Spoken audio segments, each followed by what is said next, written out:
आज हम लोग वर्ष 2023 में 10th क्लास के साइंस के जो वस्तुनिष्ठ प्रश्न पूछे गए हैं उन सब का विश्लेषण करने वाले हैं।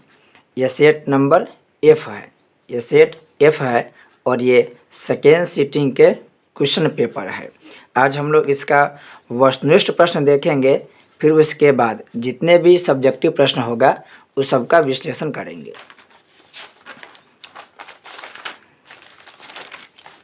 तो पहला प्रश्न है, ऑक्सीजन के परिवहन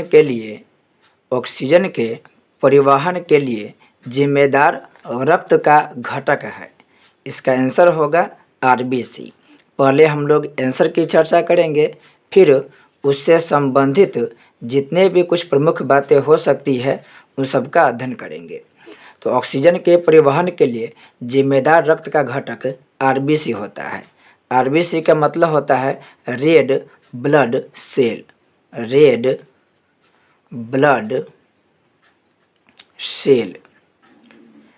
और डब्ल्यूबीसी का मतलब होता है वाइट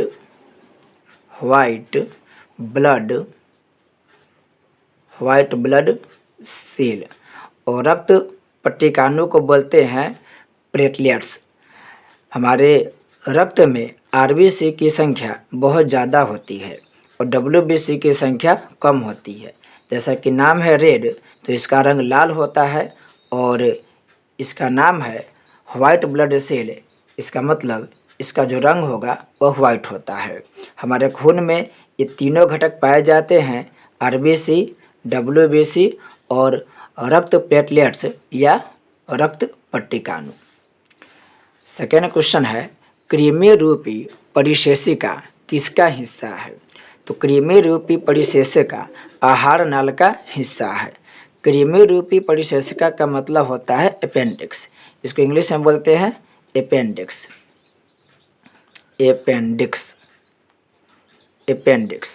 और ये जो अपेंडिक्स है, यह अपेंडिक्स एक अवशेषी अंग है। आप जब आहार नल के बारे में पढ़ते हैं तो जैसे मान लेते हैं कि यह हो गया मानव के आहार नल, ठीक। फिर यहाँ पर आपको देखते ही यह मुंह हो गया, मुंह से यहाँ नीचे आने पर आपको ग्रास नली मिलेगा, ग्रास नली के नीचे आने पर अमाशय मिलता है, फिर वहाँ से छोटी आंत, और छोटी आंत के बाद बड़ी आंत स्टार्ट होता है। ये बड़ी आंत है। इसी बड़ी आंत के लास्ट हिस्सा में जब देखेंगे, सबसे लास्ट में, बड़ी आंत के सबसे लास्ट में, तो एक उंगली नुमा संरचना मिलेगा। उसी उंगली नुमा संरचना को अपेंडिक्स कहते हैं। ये सबसे लास्ट में होता है, बड़ी आंत के लास्ट में अपेंडिक्स। और यह अपेंडिक्स जो होता है वह एक अवशेषी अंग माना जाता है। अवशेषी अंग का मतलब है वैसा अंग जिसका कोई भी काम नहीं है। नेक्स्ट है, प्रकाश की प्ररोह की गति।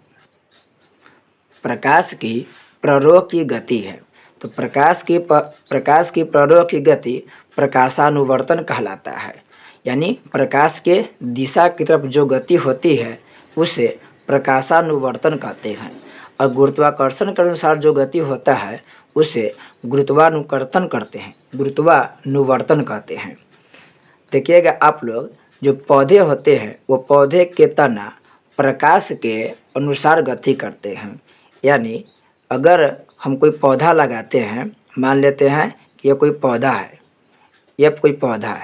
और इस पौधा को जब हम प्रकाश में रखते हैं तब देखते हैं कि प्रकाश की तरफ गति करता है। लेकिन यदि इसी पौधा को हम यदि किसी ऐसे बॉक्स में रख दे, जिसको इस बॉक्स के अंदर रख दे, और बॉक्स में के बाद में हम अगर मान लेते हैं कि यहाँ से काट देंगे, तो देखेंगे कि इस पौधा के विकास जहाँ से प्रकाश आ रही है उधर की तरफ से होना शुरू हो जाता है। इसका मतलब है प्रकाश के जो तना होता है, जो शाखा होता है, वो प्रकाश के अनुसार गति करती है। नेक्स्ट है, किससे बचने के लिए आयोडीन युक्त नमक का प्रयोग की सलाह दी जाती है? तो आयोडीन युक्त नमक की सलाह घेंघा रोग से बचने के लिए दिया जाता है। घेंघा नमक एक जो बीमारी है, यह मानव के जो थायराइड ग्रंथि होता है उस थायराइड ग्रंथि में कमी होने की वजह से घेंघा नामक रोग होता है। और मधुमेह नामक जो बीमारी है वह इंसुलिन की वजह से होता है। इंसुलिन की वजह से मधुमेह नामक बीमारी होता है। मधुमेह का मतलब होता है शुगर की बीमारी। नेक्स्ट है, मनुष्य में कपाल तंत्रिकाओं की संख्या कितनी होती है? तो मनुष्य में कपाल तंत्रिकाओं की जो संख्या होता है वो 12 जोड़ी होती है। देखिए 12 जोड़ी दिया है। अगर संख्या में पूछे तो 24 होगा, जोड़ी में पूछे तो 12 होगा। नेक्स्ट है, मस्तिष्क का कौन सा भाग गंध पहचानने का केंद्र है? तो मस्तिष्क का जो अग्र मस्तिष्क का जो हिस्सा होता है वह गंध पहचानने का केंद्र होता है। मस्तिष्क जो होता है हमारा वह 3 भागों में बटा होता है। अग्र मस्तिष्क, दूसरा होता है मध्य मस्तिष्क और तीसरा होता है पश्च मस्तिष्क। ये जो अग्र मस्तिष्क है, यह अग्र मस्तिष्क का सबसे बड़ा भाग होता है। टोटल मस्तिष्क के 2/3 भाग यही अग्र मस्तिष्क का होता है। और मानव के मस्तिष्क की बात करें तो मानव का मस्तिष्क 1300 से लेके 1400 ग्राम के होता है। अगर आपसे प्रश्न पूछे कि मानव के मस्तिष्क का वजन कितना होता है तो आप 1400 आंसर देंगे। नेक्स्ट है, प्रथम मासिक धर्म का प्रकट होना क्या कहलाता है? तो प्रथम मासिक धर्म का प्रकट होना मीनार्सी कहलाता है या मीनार्की बोलते हैं, मीनार्की कहलाता है।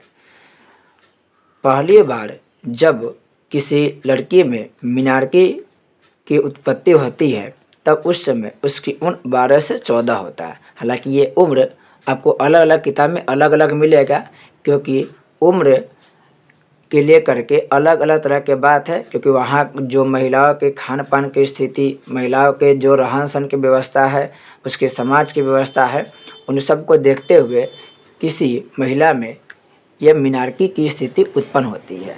तो सही उम्र की बात करें तो सही उम्र अलग अलग भी हो सकता है, लेकिन औसतन कह सकते हैं 12 से 14 वर्ष या आप 10 से 12 भी देख सकते हैं।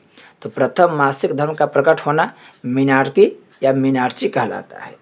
ये जो मेने पाउच है, ये मेनो पाउच का मतलब होता है रजो निवृत्ति। हिंदी में इसको बोलते हैं रजो निवृत्ति। रजो निवृत्ति, रजो निवृत्ति का अर्थ होता है कि जब महिलाओं में अंडाणु की उत्पत्ति नहीं होती है, अंडाणु जब बनना बंद हो जाता है तब उस स्थिति को रजो निवृत्ति कहते हैं। और मीनार्की में क्या है, मीनार्की में लड़कियों में अंडाणु बनने की क्रिया शुरू होती है। तो जब अंडाणु बनने की क्रिया शुरू होती है तो उसे मीनार्की कहते हैं। लेकिन जब अंडाणु बनने की क्रिया समाप्त हो जाती है तो उसे रजो निवृत्ति कहती हैं। और रजो निवृत्ति जो होता है यह महिला में 40 से 45 की उम्र पर होती है। आपको यह अलग अलग किताब में अलग अलग मिलेगा। कहीं पर 45 से 50 भी दिया हो सकता है, कहीं पर 40 से 45 भी दिया हो सकता है। तो मीनार्की का मतलब हो गया पहली बार जब अंडाणु का विकास होता है तो वह स्थिति मीनार्की कहलाता है। और जब महिला में अंडाणु के बनने की क्रिया समाप्त हो जाती है तो वह रजो निवृत्ति कहलाती है। अगला प्रश्न है, निम्नलिखित में से कौन कृत्रिम कायिक प्रबंधन की एक विधि है? कृत्रिम कायिक प्रबंधन का मतलब होता है कि पौधे के किसी भी एक उत्तकीय क्षेत्र को काट करके फिर दूसरे स्थान पर उसी पौधा का लगाना कृत्रिम कायिक प्रवर्धन कहलाता है। तो यह तीनों रूप से होगा, यानी कलम बनाकर भी होता है, दाब कलम द्वारा भी होता है और कलम बंधन द्वारा भी होता है। कायिक के मतलब होता है पौधा के काया, पौधा के कोई अंग। तो पौधा के कोई हिस्सा को काट करके हम लोग अपना से पौधा को क्या करते हैं, दोबारा उत्पन्न करते हैं। जैसे मान लेते हैं कि यह कोई पौधा है, मान लिया जाए कि यह कोई पौधा है। तो इस पौधा के क्या हुआ कि किसी भी एक हिस्सा को काट लिया गया, कहीं से एक हिस्सा काट लिया और काट करके हम इसी पौधा के हिस्सा को लगा करके जब पौधा का निर्माण करेंगे या फिर एक पौधा का निर्माण करेंगे तो वह कहलाएगा कृत्रिम कायिक प्रबंधन। और इस कृत्रिम कायिक प्रबंधन के तीनों प्रकार हैं। कलम द्वारा भी कर सकते हैं, दाब कलम द्वारा भी कर सकते हैं और कलम बंधन द्वारा भी कर सकते हैं। जैसे मान लेते हैं कि कोई पौधा है और इसकी यह शाखा है, तो हम इस शाखा को यहाँ से काट लिए और यहाँ से काटने के बाद फिर हम उसी शाखा को मिट्टी में लगा दिए। इसी शाखा को जब मिट्टी में लगाए तो फिर क्या हुआ, यही शाखा बाद में बड़ा होकर के एक पेड़ बन जाएगा, एक पेड़ बन जाएगा। तो यह क्या हुआ, एक तरह से कृत्रिम कायिक प्रबंधन की विधि हुआ। दाब कलम में क्या होता है, दाब कलम में मान लेते हैं यह कोई पौधा है, यह कोई पौधा है और इस पौधा के मान लेते हैं कि यह शाखा है, ये पौधा की यह शाखा है। तो मानव क्या करता है, इसी शाखा को नीचे की तरफ झुका करके इसको मिट्टी में क्या करेगा, लगा देगा। इसी शाखा को मान लेते हैं कि मिट्टी में लगा देगा, दाब दे करके जोर से इसको क्या करेगा, नीचे की तरफ झुका करके इसको मिट्टी में लगा देगा। और मिट्टी में लगाने के बाद देखा जाए कुछ समय के बाद यहीं से जड़ निकलने लग जाएगा, यहीं से जड़ निकलना शुरू हो जाएगा। बाद में जब जड़ निकल जाएगा तो इसको यहाँ से काट देगा। फिर यही क्या होगा, तना आगे चल करके एक नया पौधा के क्या करेगा, निर्माण कर लेगा। तो यह विधि दाब कलम विधि कहलाता है। तो तीनों विधि द्वारा हम लोग कायिक प्रबंधन करते हैं। नेक्स्ट है सेल का विद्युत वाहक बल है। देखिए इसका आंसर बिहार बोर्ड के द्वारा बी और सी दोनों दिया गया, यानी विभवांतर भी दिया गया और सेल द्वारा इकाई आवेश पर किया गया कार्य, ये दोनों किया गया। आप लोगों को जो ये आंसर दिया जा रहा है वो बिहार बोर्ड के जो ऑफिशियल आंसर की दिया गया था उसी के आधार पर इसका आंसर दिया गया है और इसमें 9th का आंसर बी और सी दोनों दिया गया है। 10 नंबर है पारिस्थितिकी तंत्र में ऊर्जा का प्रवाह होता है। तो पारिस्थितिकी तंत्र में ऊर्जा का प्रवाह एक दिशीय होता है, एक दिशीय होता है। जैसे मान लेते हैं यह घास फूस हो गया या पेड़ पौधे हो गया, तो इसको खाने वाला मान लेते हैं कि इसको खाया खरगोश, तो घास फूस से एनर्जी किसके पास जाएगा, खरगोश के पास गया। फिर जो खरगोश को खाया उसको खरगोश को जो मान लेते कोई भी खाया, खरगोश को मान ले कि बाघ खाया, तो खरगोश से एनर्जी का ट्रांसफ़र किस में होगा, बाघ के होगा। इस तरह से एनर्जी का जो ट्रांसफ़र होता है वो एक दिशीय होता है। और हमारे पृथ्वी पर जो ऊर्जा का प्रवाह है वह ऊर्जा का प्रवाह के सबसे बड़ा स्रोत सूर्य है। इसको भी याद रखेंगे, हमारे पृथ्वी पर ऊर्जा के सबसे बड़ा स्रोत कौन है, सूर्य है। नेक्स्ट है आवेश का एसआई मात्रक है। आवेश का एसआई मात्रक कूलाम है, आवेश का एसआई मात्रक कूलाम है। आप इसको ऐसे याद रख सकते हैं, आवेश के मतलब गुस्सा करना, आवेश करना, गुस्सा करना। तो आवेश नहीं करो, कूल रहो, कूल तरीके से रहो, कूल मतलब ठंडा तरीके से रहो। आवेश नहीं करो, कूल रहो। तो इस तरह से याद हो जाएगा आपको, आवेश का एसआई मात्रक क्या है, कूलाम है। प्रतिरोध का एसआई मात्रक ओम है, प्रतिरोध का एसआई मात्रक क्या होगा, ओम है। और बात करें एम्पियर की, तो विद्युत धारा के एसआई मात्रक एम्पियर है। नेक्स्ट प्रश्न है दूरदृष्टि दोष वाला नेत्र साफ साफ देख सकता है। देखिए दूरदृष्टि दोष, ये पूछा दूरदृष्टि दोष, तो आपको जो भी दोष दिया होगा उसका ठीक उल्टा करना है। देखिए दूरदृष्टि दोष जिस व्यक्ति को होगा उसको दूर के वस्तु सही से दिखाई देगा लेकिन नज़दीक के वस्तु ठीक से नहीं दिखाई देगा। तो यहाँ पर दिया दूरदृष्टि दोष, इसका मतलब दूर के वस्तु ठीक दिखाई देगा जबकि नज़दीक के वस्तु ठीक दिखाई नहीं देगा। तो इसका आंसर हो जाएगा दूर की वस्तुओं को। साफ साफ किसको देख सकता है, दूर की वस्तुओं को, जबकि निकट की वस्तुओं को यह साफ साफ नहीं देख सकता है। और इसी में आपको देता निकट दृष्टि दोष वाला व्यक्ति का नेत्र साफ साफ देख सकता है, तो उसमें निकट है तो वह निकट के वस्तु को साफ साफ देख लेगा लेकिन दूर के वस्तु को साफ साफ नहीं देख सकता है। तो आपको जब भी दोस्त से क्वेश्चन पूछे उसका ठीक उल्टा कर देना है। दूर दृष्टि पूछे तो दूर दृष्टि के उल्टा निकट कर देना, यानी निकट के वस्तु ठीक से दिखाई नहीं देगा और दूर के वस्तु ठीक से दिखाई दे रहा है। जब निकट दृष्टि दोष पूछे तो निकट के वस्तु दिखाई देगा जबकि दूर के वस्तु साफ से दिखाई नहीं देगा। नेक्स्ट है निम्न में से कौन सा निम्न में से कौन सा ऊर्जा का स्रोत सौर ऊर्जा का व्युत्पन्न नहीं है? तो सौर ऊर्जा का व्युत्पन्न नाभिकीय ऊर्जा नहीं है, नाभिकीय ऊर्जा नहीं है। नेक्स्ट है, विद्युत धारा के चुंबकीय प्रभाव की खोज किसने किया था? विद्युत धारा के चुंबकीय प्रभाव की खोज ओरस्टेड ने किया था, ओरस्टेड ने किया था। और ये जो नील्स बोर है, ये नील्स बोर परमाणु संरचना के बारे में बताए थे, परमाणु संरचना के बारे में विस्तार से नील्स बोर बताए थे कि जो परमाणु की संरचना होता है उसके बारे में यही बताए थे कि किस प्रकार से इलेक्ट्रॉन के व्यवस्थित है, और परमाणु के जो बाहरी कक्षा होता है उसमें इलेक्ट्रॉन किस प्रकार से व्यवस्थित होता है, उस सबकी व्याख्या नील्स बोर के द्वारा किया गया है। नेक्स्ट है, चिन्हों की निर्देशांक परिपाटी में धनात्मक फोकस दूरी होती है। तो धनात्मक फोकस दूरी की बात करें तो यह उत्तल लेंस और उत्तल दर्पण दोनों में होता है, उत्तल लेंस और उत्तल दर्पण दोनों में होता है। नेक्स्ट है, निम्नलिखित में किस कारण से सामान्य नमक का जलीय विलयन विद्युत का सुचालक होता है? विद्युत का सुचालक होता है। इसका आंसर होगा धनावेश एवं ऋणावेश दोनों के विपरीत दिशा में गतियों के कारण, धनावेश एवं ऋणावेश दोनों की विपरीत दिशा में गतियों के कारण। देखो, सुचालक का मतलब होता है करंट को, करंट का अगर सुचालक होगा तो करंट को यहाँ से लेकर यहाँ तक ले जाना, यानी एक स्थान से दूसरे स्थान तक ले जाने की क्रिया को बोलते हैं सुचालक।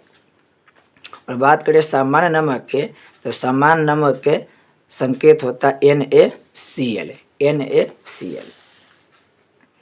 17 नंबर प्रश्न है, निम्नलिखित में कौन सी अधातु विद्युत का सुचालक है? विद्युत के सुचालक का मतलब होता है कि वह जो तत्व है, वह जो पदार्थ है, वह विद्युत को एक स्थान से दूसरे स्थान तक नहीं ले जा सकता है। तो इसका आंसर होगा, देखिए कौन सी अधातु के बारे में पूछा है कि कौन सी अधातु सुचालक है, तो इसका आंसर होगा ग्रेफाइट। ग्रेफाइट अधातु है और ये एक ऐसा अधातु है जो अधातु होते हुए भी बिजली का चलन करता है। जितने भी अधातु होता है वह अधातु विद्युत का कुचालक होता है, विद्युत का कुचालक होता है। लेकिन ग्रेफाइट अपवाद है, ग्रेफाइट जो अधातु है वह विद्युत का सुचालक होता है, विद्युत का क्या होता है? सुचालक होता है। यहाँ पर दिया है फास्फोरस, तो फास्फोरस के परमाणु संख्या याद रखेंगे, फास्फोरस के परमाणु संख्या 15 होता है, फास्फोरस के परमाणु संख्या 15 होता है। और बात करें सल्फर के, तो सल्फर के परमाणु संख्या 16 होता है। सल्फर के परमाणु संख्या 16 होगा और फास्फोरस के परमाणु संख्या 15 होगा। बात करें फास्फोरस के, तो ये फास्फोरस के संकेत P होता है और सल्फर के संकेत S होगा। तो परमाणु संख्या भी याद करते जाइएगा, फास्फोरस के 15 और संकेत P होगा, सल्फर के S है संकेत और इसका परमाणु संख्या 16 होगा। नेक्स्ट है, सक्रियता श्रेणी में निम्नलिखित में से कौन सबसे अधिक क्रियाशील धातु है? सक्रियता श्रेणी में कौन सबसे अधिक क्रियाशील धातु है? देखिए, सक्रियता श्रेणी में यहाँ पर पूछा क्रियाशील धातु के बारे में। सबसे पहले आपको सक्रियता श्रेणी याद रखना होगा। सक्रियता श्रेणी अगर याद रख रहे हैं तो बहुत सारे सवाल के जवाब आपको आसानी से पता चल जाएगा। और साथ साथ आपको जो भी तत्व दिया गया है उस तत्व के संकेत का नाम भी याद रखना जरूरी है।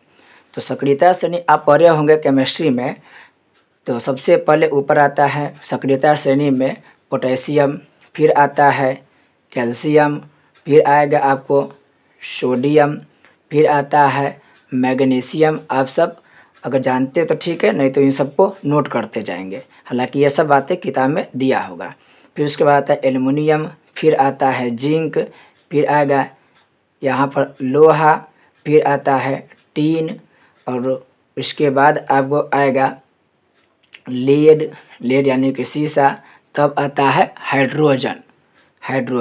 और हाइड्रोजन सबसे मेन है, हाइड्रोजन से ही सभी प्रकार के जितने भी यह सक्रियता श्रेणी है उसका निर्धारण होता है कि कौन हाइड्रोजन से ऊपर सक्रिय है, कौन कम सक्रिय है।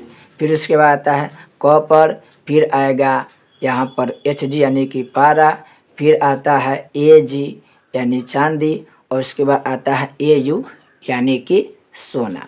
एक बार फिर से आप देख सकते हैं यहाँ पर कि सक्रियता श्रेणी में इन सभी तत्वों का नाम याद रखना पड़ता है।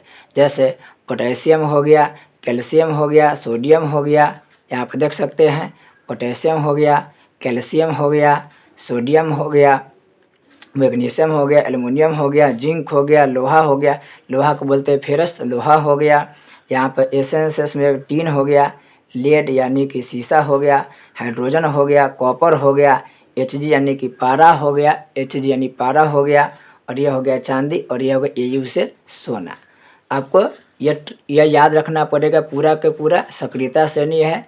सक्रियता श्रेणी में हाइड्रोजन जो यहाँ पर तत्व है, उस हाइड्रोजन से ऊपर आपको जो भी तत्व दिखाई दे रहा है यहाँ से यहाँ तक, यहाँ से यहाँ तक, ये अधिक क्रियाशील तत्व है।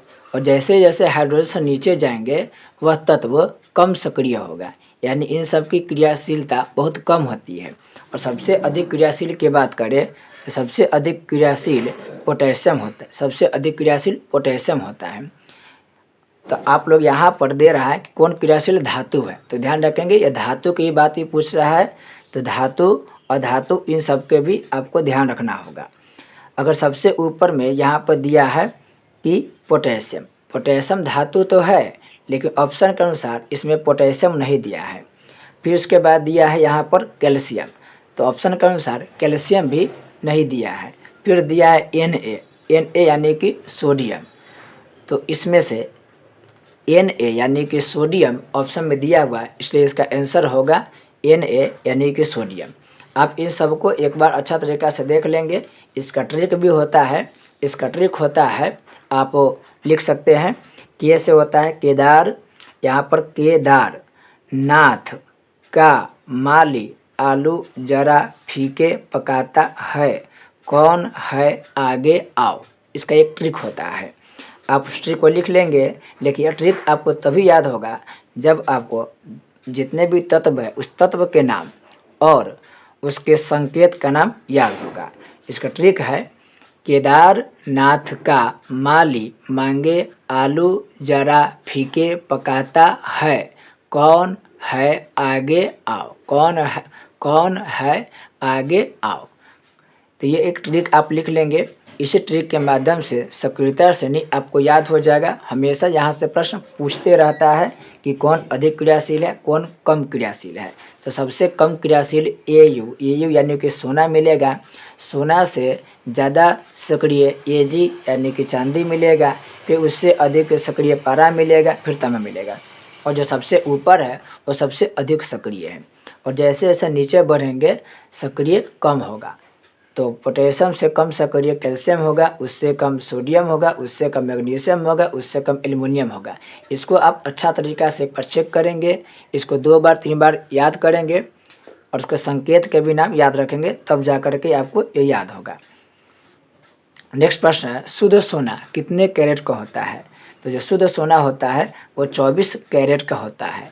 लेकिन जब भी सोना के आभूषण बनाया जाता है तो सोना के आभूषण बनाने में 24 कैरेट सोना का प्रयोग नहीं होता है, क्योंकि 24 कैरेट जो सोना होता है वो बहुत ही मुलायम होता है और वह मुड़ सकता है। इसलिए शुद्ध सोना के आभूषण नहीं बनाया जाता है। आभूषण बनाने में जो सोना होता है उस सोना में कुछ न कुछ हम लोग मिलावट करते हैं, और मिलावट करने के बाद जो आभूषण बनता है वह कठोर बनता है और वह अस्थायी रहता है। नेक्स्ट प्रश्न है निम्नलिखित में कौन धातु को किरोसिन में डुबाकर रखते हैं। तो सोडियम नामक धातु को किरोसिन में डुबाकर रखते हैं क्योंकि ये बहुत क्रियाशील है। अभी आप लोग पढ़ रहे हैं कि कौन सा धातु क्रियाशील है, तो देखिए यहाँ पर Na बहुत क्रियाशील है, इतना क्रियाशील है कि अगर इसको खुला हवा में छोड़ेंगे तो रिएक्शन कर लेगा। इसलिए रिएक्शन न कर सके इस वजह से उस धातु को किरोसिन में यानी कि मिट्टी के तेल में डुबाकर रखा जाता है। आगे दिया है मैग्नीशियम धातु के बारे में। देखिए मैग्नीशियम भी एक धातु हुई है अभी आप लोग सक्रियता से पढ़ाए थे मैग्नीशियम। मैग्नीशियम के जो संकेत होता है वह संकेत होगा Mg। और मैग्नीशियम के परमाणु संख्या होता है 12। पारा के बारे में अभी आप पढ़े हैं। पारा के जो संकेत होता है वह होता है Hg और इसका परमाणु संख्या होगा 80। टंगस्टन जो होता है वो टंगस्टन के परमाणु संख्या 74 है और इसका संकेत होता है W।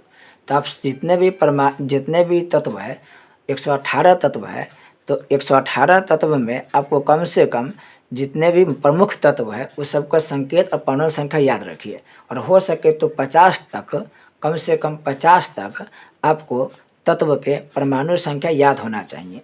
और अगर 50 के आगे भी जो भी प्रमुख तत्व है उस प्रमुख तत्व के नाम और उसका संकेत याद रखेंगे, परमाणु संख्या ये सब याद रखेंगे। नेक्स्ट है, अम्ल के जलीय विलयन में निम्नलिखित में से कौन सा उत्पन्न होता है। तो अम्ल के जो जलीय विलयन होता है उसमें हाइड्रोजन आयन उत्पन्न होता है। जबकि भस्म में बात करें, भस्म में OH आयन उत्पन्न होता है। अम्ल में हाइड्रोजन आयन और भस्म में OH आयन उत्पन्न होता है। नेक्स्ट है, निम्नलिखित में कौन सबसे सबल अम्ल है। इसका आंसर होगा हाइड्रोक्लोरिक अम्ल। हाइड्रोक्लोरिक अम्ल सबसे सबल अम्ल है। सबल का मतलब होता है प्रबल अम्ल, प्रबल मतलब सबसे मजबूत अम्ल। तो सबसे मजबूत अम्ल हाइड्रोक्लोरिक अम्ल होता है। यह हो गया हाइड्रोजन फ्लोराइड, ठीक है। और यह हो गया हाइड्रोजन ब्रोमाइड या हाइड्रोजन आयोडाइड होगा। तो सबसे प्रबल जो अम्ल होता है वह होगा इसमें हाइड्रोक्लोरिक अम्ल। आप पढ़े होंगे पीएच स्केल के बारे में। जैसे मान लेते हैं एक पीएच स्केल है, यहाँ पर अंक होता है 0, 1, 2, 3, 4, 5, 6, 7, 8, 9, 10, 11, 12, 13 और 14, मान लेते 14 तक है। अब यहाँ पर जो अंक 7 है, ये 7 जिसका पीएच मान होता है वो 7 पीएच मान वाले उदासीन कहलाता है। जिसका पीएच मान 7 होता है वह उदासीन कहलाता है।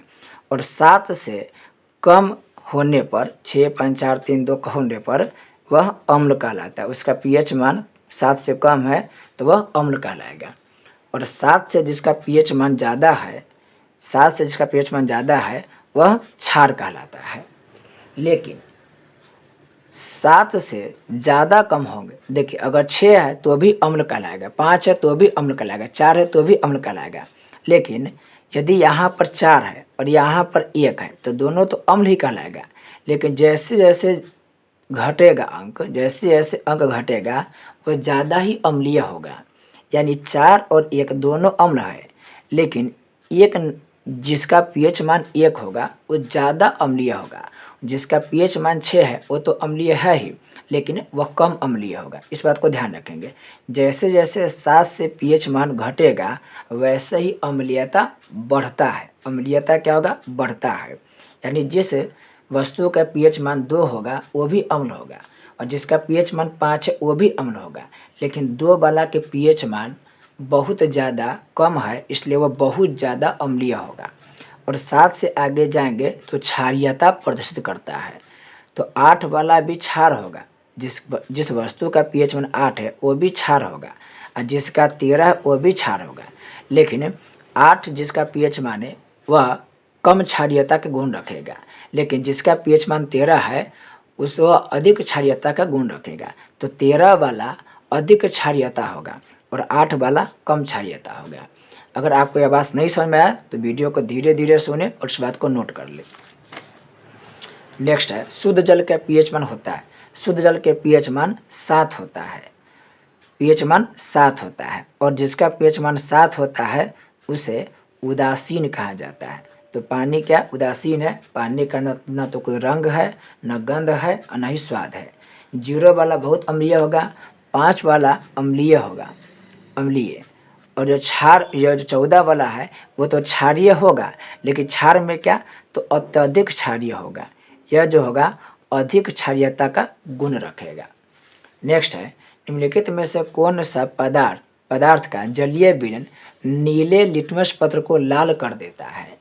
तो यहाँ पर कह रहा है नीले लिटमस पत्र को लाल करता है। तो इसका आंसर होगा अम्ल। आप एक ट्रिक याद रखेंगे, ABR। ए के मतलब हो गया एसिड, एसिड। बी के मतलब हो गया ब्लू और आर के मतलब हो गया रेड। एसिड जो है वह ब्लू को लाल कर देता है, यानी ब्लू को रेड यानी कि लाल कर देता है। तो याद रखिए ABR ट्रिक से एसिड जो है वो ब्लू को लाल कर देना यानी कि रेड कर दे रहा है। और अगर आप एक और ट्रिक याद रख रहे हैं अनिल, तो इससे भी आप सॉल्व कर सकते हैं। अ से हो गया अम्ल, नी से हो गया नीला और ल से हो गया लाल।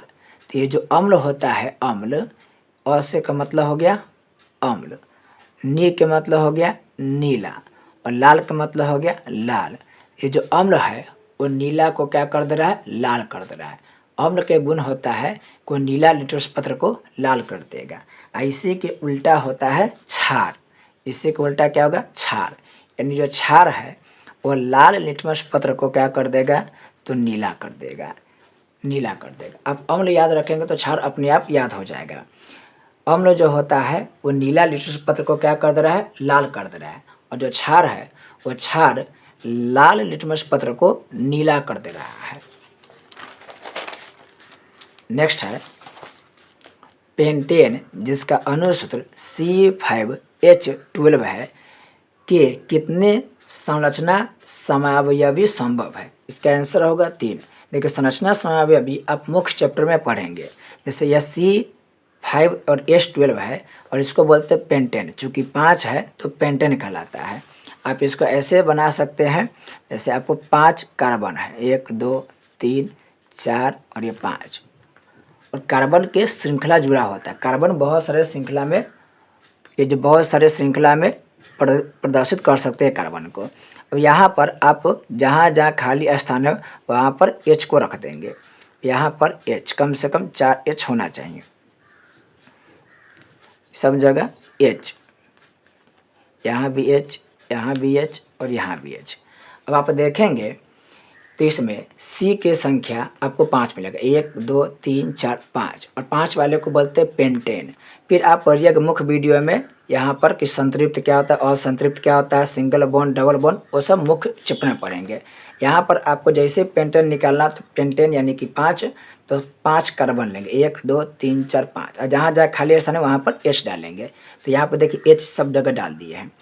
अब यहाँ पर देखिए चारों तरफ कोई ना कोई बॉन्ड बना है, यहाँ भी यहाँ भी यहाँ भी यहाँ भी बना है बॉन्ड। अब यहाँ पर H की संख्या काउंट करेंगे, तो यहाँ पर 1 2 3 4 5 6 7 8 9 10 11 12। तो C के संख्या हो गया 5 और H के संख्या होगा 12, और यह हो गया पेंटेन के सूत्र, पेंटेन। बाद में आप जब पढ़ेंगे एल्केन एल्केन एल्कीन एल्काइन, तब आपको बेहतर रूप से समझ में आएगा कि यह संरचना सूत्र कैसे बना है। फिलहाल अभी याद रखिए कि पेंटेन, जिसका अणुसूत्र C5H12 है, कि कितने संरचना समावयवी संभव है, तो इसका उत्तर होगा 3। यानी इसको हम इस तरीक़ा से लिखे हैं, तो और हम किस तरीक़ा से लिख सकते हैं, इसको हम और 3 तरीक़ा से लिख सकते हैं, वही समावयवी कहलाता है। यानी इसको प्रदर्शित करने के और कितने कितने तरीक़ा है, तो इसके अलावा 2 और तरीक़ा है, उसे को बोलते हैं समावयवी। नेक्स्ट है कार्बन आवर्त सारणी के किस वर्ग का सदस्य है। तो ये जो कार्बन है यह वर्ग 14 के सदस्य है, और कार्बन को हम लोग C स्वरूप में संकेत करते हैं, और कार्बन के परमाणु संख्या 6 होता है, और इसका परमाणु भार की बात करें तो 12 होता है। कार्बन 6 नंबर पर आता है, परमाणु संख्या 6 है, और परमाणु भार की बात करें तो 12 होगा। नेक्स्ट है घेंघा रोग पनपता है। तो घेंघा रोग आयोडीन की कमी की वजह से पनपता है। इसमें थायराइड ग्रंथि में सूजन हो जाता है, और गले के पास क्या होता है, एक तरीक़ा से समझिए कि घाव उत्पन्न हो जाता है। नेक्स्ट है रंध्र मुख्यतः पाए जाते हैं। तो रंध्र पौधे के पत्तियों पर पाए जाते हैं। ये पौधा के पत्ती है, और इस पौधा के पत्ती को अगर आप देखेंगे तो आपको छोटे छोटे आपको छेद मिलेगा, उससे कोई बोलते हैं रंध्र। तो यह पौधा के पत्ती में मिलता है। नेक्स्ट है रक्तचाप मापने के उपकरण को कहते हैं। तो रक्तचाप मापने के उपकरण को मैनोमीटर बोलते हैं, स्फिग्मोमैनोमीटर कहते हैं। लैक्टोमीटर से दूध की शुद्धता की माप करते हैं, लैक्टोमीटर से दूध की शुद्धता की माप करते हैं। और ये जो स्टेथोस्कोप है, स्टेथोस्कोप, इस स्टेथोस्कोप में जो हमारा हृदय हो गया, जो हमारा फेफड़ा हो गया, उसके आवाज़ को हम लोग जानते हैं कि वो सही से काम कर रहा है कि नहीं कर रहा है। तो दिल हो गया, हार्ट हो गया, लंग्स हो गया, इन सब के प्रतिध्वनि सुनने के लिए हम लोग स्टेथोस्कोप का प्रयोग करते हैं। नेक्स्ट प्रश्न है, परागकोश में क्या पाए जाते हैं?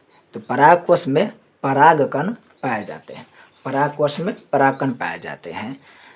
जब भी परागकण जानना हो, अंडाशय स्त्री कैसे जानना है, तो आप एक फूल के संरचना बना लेंगे या फूल के संरचना को देखेंगे। जैसे सांकेतिक रूप से हम एक फूल का संरचना बना रहे हैं, मान लेते हैं यह कोई फूल है, ठीक। यहाँ पर इसका पत्ता, मान लेते पत्ता हो गया, यह उसका डंठल हो गया, डंठल। अब यहाँ पर आप देखेंगे इस हिस्सा में बीच में और बीच के ऊपरी हिस्सा में आप इस प्रकार से एक संरचना देखेंगे। हालांकि यह संरचना ठीक से नहीं बन पा रहा है, फिर भी आप देखेंगे यह हो गया फूल के जो रंग बिरंगा भाग होता है, रंग बिरंगा भाग जिसे आप लोग पंखुड़ी बोलते हैं, ये सब जितना देख रहे हैं सब फूल के पंखुड़ी है। और इसी के बीच में एक गोलाकार आकृति आप देख रहे हैं, और गोलाकार आकृति के ऊपर की तरफ देख रहे हैं, ऊपर की तरफ एक हिस्सा ऊपर उठा हुआ है। तो ये जो हिस्सा बीच वाला, वह हिस्सा अंडाशय कहलाता है। वह हिस्सा क्या कहलाएगा? अंडाशय कहलाएगा। और अंडाशय से ऊपर देखिए इस तरीक़ा से एक संरचना मिलता है। देखिए अंडाशय आपको इस तरीक़ा से नीचे की तरफ गोल मिलेगा और ये ऊपर की तरफ इस तरीक़ा से एक संरचना होता है। तो यहाँ पर जो ऊपर की तरफ जो हिस्सा होता है उसे इस तरीक़ा से होगा, उसे हम लोग बोलते हैं वर्तिकाग्र, वर्तिकाग्र। अगर नई बात समझ में आए तो सिर्फ आप लोग नाम याद रखेंगे कि कौन कौन से स्त्री केसर के भाग है और कौन कौन से पुंकेसर के भाग है। देखिए अंडाशय के जो सबसे ऊपरी वाला हिस्सा है, अंडाशय यहाँ पर है, गोल वाला अंडाशय है, और अंडाशय से ऊपर आपको मिलेगा वर्तिका, वर्तिका। और वर्तिका के सबसे ऊपरी वाला जो हिस्सा है उसे बोलते हैं वर्तिकाग्र, उसे बोलते हैं, ये गलत लिखा, वर्तिकाग्र। तो वर्तिकाग्र, वर्तिका और अंडाशय ये तीनों स्त्री केसर के भाग होता है, स्त्री केसर के भाग होता है। अब स्त्री केसर क्या है? तो ये जो स्त्री केसर है यह फूल में मादा के जो अंग होता है वह स्त्री केसर कहलाता है। देखिए फूल में कोई कोई जो फूल होता है वह एक लिंगी होता है और कोई कोई फूल द्विलिंगी होता है।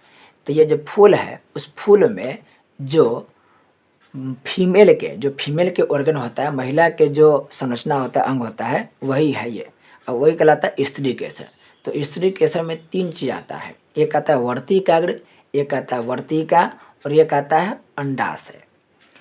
ये तीनों महिलाओं के अंग होता है। और एक होता है पुरुषों के अंग, तो पुरुषों के अंग कहलाता है पुंकेसर, पुरुषों के जो अंग होता है वो कहलाता है पुंकेसर।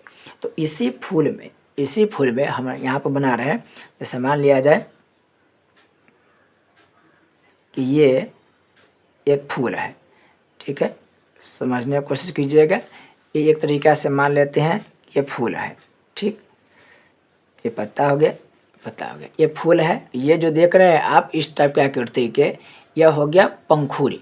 जो आप गुलाब देखते हैं या कोई फूल देखते हैं इसमें एकदम से चतरंगा आकार के मिलेगा, लाल पीला आपको जो रंगीन मिलेगा पंखुड़ी, वो पत्ता टाइप के, वही पंखुड़ी है। इसी में एक इस तरीक़ा से संरचना मिलेगा, लंबा संरचना मिलेगा इस तरीक़ा से। और ऊपर की तरफ क्या मिलेगा? ऊपर की तरफ आपको इस तरीक़ा से निकला हुआ मिलेगा। अब ऊपर जाके ये गोल हो जाएगा, यहाँ पर देखेंगे तो ऐसे क्या होगा? गोल हो जाएगा, ऊपर में ये गोल हो जाएगा। ये जो संरचना देख रहे हैं यह पुरुषों के अंग है। फूल में जो पुरुष के जो अंग है वो यही संरचना है। और इसको हम लोग बोलते हैं, ऊपर में जो ये गोल सा संरचना है उसी को बोलते हैं हम लोग परागकोश, उसको बोलते हैं ना परागकोश। और इसी परागकोश में पराग कण होता है। जो इस तरीके की संरचना आप देख रहे हैं, इस तरीके के गोल गोल, तो ये हो गया परागकोश। इसी में छोटा छोटा, बहुत ही छोटा छोटा दाने के आकार के जो संरचना मिलता है वही होता है पराग कण। पराग कण, तो पराग कोश में पराग कण होता है, याद रखेंगे। ये जो पराग कण है वो पराग कोश में होता है। और ये जो लंबा आकृति देख रहे हैं यह कहलाता है फिलामेंट। यह फिलामेंट कहलाता है, फिलामेंट। तो ये जो फूल के संरचना देख रहे हैं उसमें स्त्री का भी भाग है और पुरुष का भी भाग है। स्त्री के जो भाग है उसको स्त्री केसर कहते हैं, और स्त्री केसर में वर्तिकाग्र आता है, वर्तिका आता है और अंडाशय आता है। और पुरुषों के जो संरचना देख रहे हैं उसमें देखिए परागकोश है, उसी परागकोश में परागकण होता है, जो फिलामेंट देख रहे हैं ये सब आता है। अब यही परागकण क्या होता है, यही परागकण बढ़ता है कहाँ पर, वर्तिकाग्र पर। और वर्तिकाग्र पर यानी कि इस यहाँ पर पढ़ने के बाद फिर नीचे आ जाता है अंडाशय में, और अंडाशय में आने के बाद दोनों क्या होता है, दोनों युग्मित हो जाते हैं, दोनों मिल जाते हैं, और बाद में ये बड़ा होने के बाद फल का निर्माण करते हैं। ये संरचना आपको अभी थोड़ा सा समझने में कठिनाई हो रहा होगा, तो आप लोग इस बात को ध्यान रखें कि वर्तिकाग्र, वर्तिका, अंडाशय ये सभी स्त्री केसर के भाग है। और जो परागकोश है, परागकण है, यह पुष्प में पुरुषों की अंग है, और इसी परागकोश में परागकण होता है। आपसे यहाँ पर प्रश्न पूछा गया परागकोश में क्या पाए जाते हैं, तो परागकोश में परागकण पाए जाते हैं। नेक्स्ट है लसिका का रंग कैसा होता है, तो लसिका का रंग हल्का पीला होता है। लसिका खून में मिलता है। जब आप पढ़ते होंगे सीरम के बारे में, ठीक है ना, सीरम के बारे में कि आरबीसी होता है खून में, डब्ल्यूबीसी होता है, प्लेटलेट्स होता है, तो उसी में से क्या होता है, जब हम लोग छाँटते हैं खून को, हटाते अलग अलग तत्वों को, तो बचता लसिका, और उसका जो रंग होता है वो हल्का पीला होता है। नेक्स्ट है निम्नलिखित में कौन एक जैव अनिम्नीकरणीय पदार्थ है। जैव अनिम्नीकरण का मतलब है, जैव अनिम्नीकरणीय का मतलब होता है जिसके अगर हम ज़मीन में दफनाएंगे तो वह जल्दी क्या होगा, कंपोजिट नहीं होगा, डीकम्पोजिट नहीं होगा, मतलब वह जल्दी से सड़ गल करके मिट्टी में नहीं मिलेगा। जैसे कागज़ को, वाहित मल को, लकड़ी को हम जब ज़मीन के नीचे दफनाते हैं तो बाद में क्या होता है, सड़ गल के मिट्टी में मिल जाता है। लेकिन ये जो डीटीटी है, डीडीटी, ये डीडीटी जल्दी से नहीं मिट्टी में मिलता है, ये जल्दी से टुकड़ा हो करके समाप्त नहीं होता है। तो जो जल्दी से समाप्त नहीं होता है उसे बोलते हैं जैव अनिम्नीकरणीय। और ये जो डीडीटी है, इस डीडी के फुल फॉर्म भी पूछता है। डीडीटी के फुल फॉर्म के बारे में पूछता है, तो डीडीटी के फुल फॉर्म हो गया डाइक्लोरो डाइइथाइल ट्राइफॉस्फेट। इस डीडीटी का जो फुल फॉर्म हो गया, यह हो गया डाइक्लोरो यहाँ पर आपको दिखाई दे होगा, डाइक्लोरो डाइफिनाइल ट्राइक्लोरोइथेन। डाइफिनाइल ट्राइक्लोरोइथेन डीडीटी का फुल फॉर्म हो गया। और जो डीडीटी है ये रंगहीन स्वादहीन यौगिक होता है। यह एक ऐसा यौगिक है जो रंगहीन और स्वादहीन होता है, इसे याद रखेंगे। नेक्स्ट है धोबिया सोडा का रासायनिक सूत्र क्या है। धोबिया सोडा का रासायनिक सूत्र खूब पूछा गया 10th के क्लास में। इसका रासायनिक सूत्र होगा Na2CO3 into 10H2O। Na2CO3 into 10H2O। देखिए धोबिया सोडा में आप याद रखेंगे धोना, और जब भी धोने की बात होता है, चाहे कपड़ा धोने की बात होता है, चाहे गाड़ी धोने की बात होता है, तो उसमें पानी ज़्यादा लगता है। तो उसमें पानी कितना लगेगा, तो 10 बाल्टी पानी लगेगा, ऐसे आप याद रखेंगे। 10H2, H2 यानी कि जल, और कितना जल, तो 10। हालांकि ये 10 जल के 10 अणु है, लेकिन आप याद रखने के लिए याद रखेंगे कि जो धोबिया सोडा होता है यानी कि धोने का जो काम होता है, चाहे गाड़ी धोना हो, चाहे अपना शरीर धोना हो, चाहे कुछ भी धोना हो, उसके लिए पानी ज़्यादा लगता है। कितना पानी, तो 10 बाल्टी पानी लगता है। कपड़ा धोने के लिए कितना, 10 बाल्टी पानी लगता है। इसके सारे आप याद रख सकते हैं।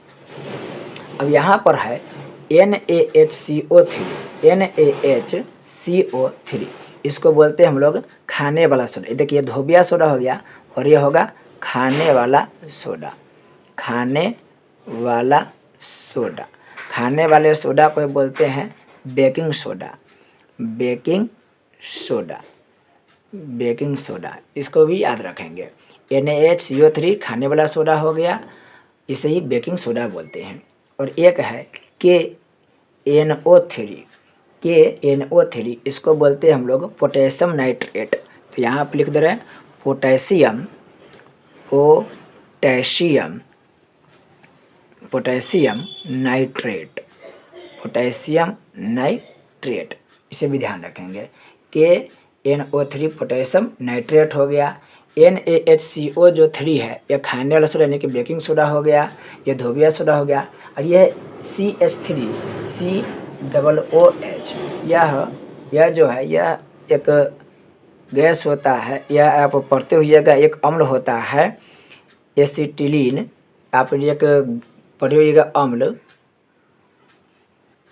एसिटिक अम्ल, एसिटिक अम्ल, यह एसिटिक अम्ल। अब जब सिरका के बारे में पढ़ते हुइएगा सिरका में अम्ल, तो सिरका में एसिटिक अम्ल होता है और इसी एसिटिक अम्ल के जो रासायनिक सूत्र है वह होता है CH3 COOH। नेक्स्ट है निम्नलिखित में कौन अधातु है। यहाँ पर पूछा है अधातु। कॉपर धातु है, फेरस यानी कि लोहा धातु है, निकेल जो अधातु है, लेकिन ये जो P है यह क्या होगा, अधातु होगा, यह अधातु होगा। आप अभी थोड़ा देर पहले पढ़े हैं कि फास्फोरस के बारे में वो जो फास्फोरस है वो फास्फोरस के संकेत P है, तो जो P है यह एक अधातु है। जबकि आप कॉपर के बारे में पढ़ते होंगे, कॉपर जिसके 29, इसका क्या होगा, आप जब कॉपर के बारे में पढ़ते हैं तो कॉपर के परमाणु संख्या आपको मिलेगा 29। फिर यहाँ पर Fe लोहा के बारे में पढ़ते होंगे जिसका परमाणु संख्या है 26 और निकेल जिसकी परमाणु संख्या क्या है 28। ये सभी धातु है, जबकि ये जो फास्फोरस है यह एक अधातु है। तो जितने भी तत्व है उस सभी तत्व के आप क्या करेंगे, जितने परमाणु संख्या तत्व के परमाणु संख्या और सभी परमाणु संख्या को आप याद रखेंगे।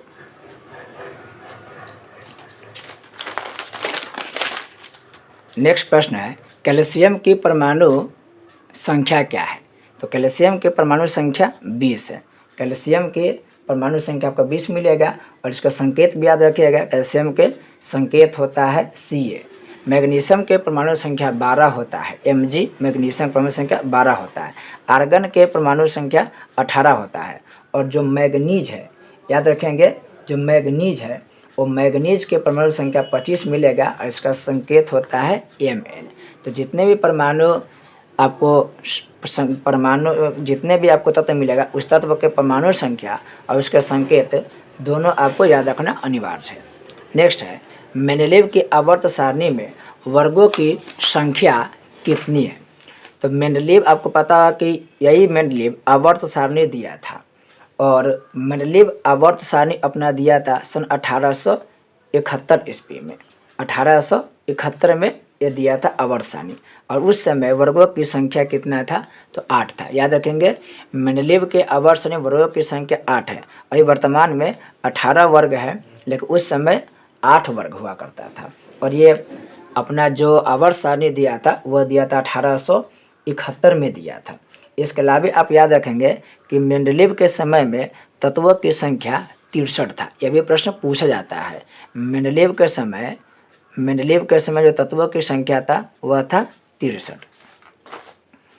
नेक्स्ट है जिप्सम का रासायनिक सूत्र है। तो जिप्सम का रासायनिक सूत्र होगा CaSO4N2 2H2O। यहाँ से जो भी दिया गया वह हमेशा पूछा जाता है प्रश्न, तो याद रखेंगे CaSO4N2 2H2O।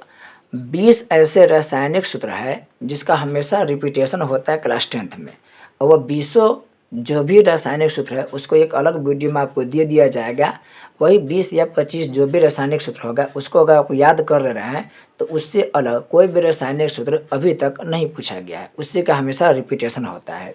ये जो CaSO4 इंटू 2H2O इसे कोई बोलते हैं जिप्सम, ये जिप्सम का रासायनिक सूत्र है। और CaSO4 इंटू हाफ H2O इसको बोलते हैं plaster of Paris, plaster of Paris, plaster of Paris. तो ये हो गया हाफ वाला, हो गया प्लास्टर ऑफ पेरिस, और जिप्सम जो हो गया यह हो गया 2 वाला। तो देखिए दोनों के आप देख रहे हैं कि समान ही आपको रासायनिक सूत्र मिलेगा, लेकिन यहाँ पर 2H2O है और यहाँ पर आपको मिलेगा हाफ H2O। तो हाफ H2O वाला होगा प्लास्टर ऑफ पेरिस, और जिप्सम वाला जो है वो जिप्सम वाला मिलेगा 2H2O, 2H2O। इसे याद आप ऐसे रख सकते हैं कि एक तरफ है प्लास्टर और एक तरफ है पेरिस, एक तरफ है प्लास्टर एक तरफ है पेरिस। या आप ऐसे याद रख सकते हैं कि जब हड्डी टूटता है तो हम लोग प्लास्टर चढ़ाते हैं, हड्डी के टूटने पर क्या होता है कि हम लोग प्लास्टर चढ़ाते हैं। तो हड्डी टूट गया तो टूटा मतलब क्या हो गया, आधा हो गया, आधा हो गया मतलब कि टूट गया। तो टूटने पर ही क्या होता है, हम लोग प्लास्टर चढ़ाते हैं।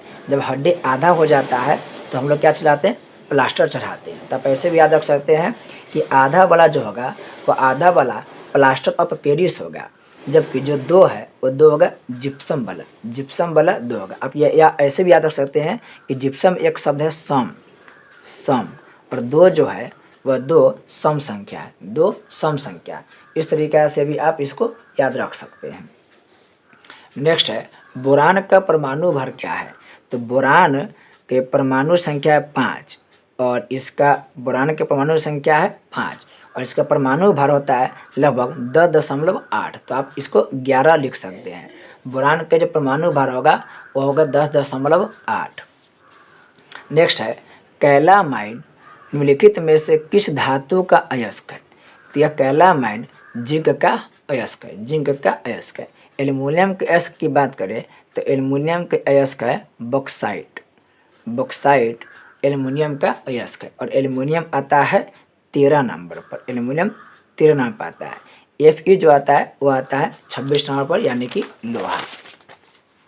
नेक्स्ट है अमोनिया के एक अणु में नाइट्रोजन एवं हाइड्रोजन के परमाणुओं का अनुपात क्या है।